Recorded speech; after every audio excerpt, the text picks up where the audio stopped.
Eduardo, we're going to taste a classic red wine blend, which is Rioja, which of course it doesn't have to be blended, but almost always is. It benefits from the blend in many cases. And so here we're going to see in this Bodegas Olarra Reciente Tempranillo, which we tasted as a single variety in the Ribera del Duero, we're going to see it blended with Mazuelo and Graciano.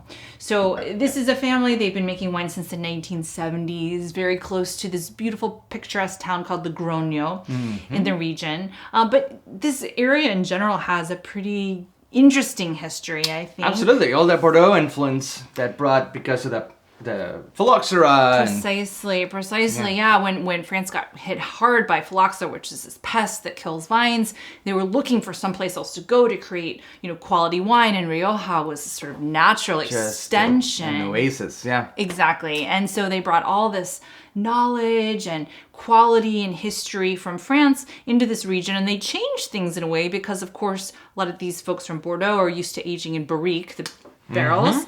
And so this became a tradition in Rioja, was to start aging in oak.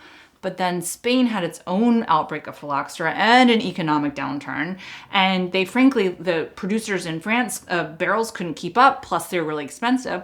So then came this tradition of American oak.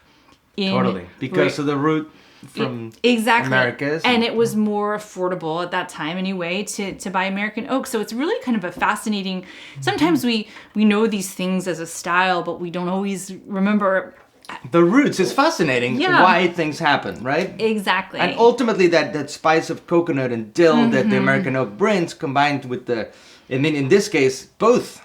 Best of both worlds. That's right. There's French and American oak in this. So absolutely. I love this. It's a melting pot. So tell us a little more about what Mazuelo brings to the party here. Sure. So Mazuelo is actually the same grape that we know as Carignan in France. And it tends to bring this kind of kick of acid and tannin, which I definitely get in this wine. And also some spice notes to it.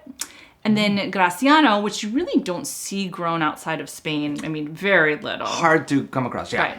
But it's very perfumed. A little bit goes a long way, but can add some color and definitely this floral note. And almost like, for me, it's always a little bit of blueberry aroma. Yeah. Nice. So this is all three here in this glass. And I think just really showcasing the region very beautifully. Totally. And pairing-wise, what do you think? Oh, carnitas. Yes. Yeah. Some beautifully made carnitas just fall off the bone. Exactly. Yeah. Exactly. Some handmade fresh tortillas and call it a party. You're making them, right? I am making them. Okay. I've been working them for days. So we'll enjoy that.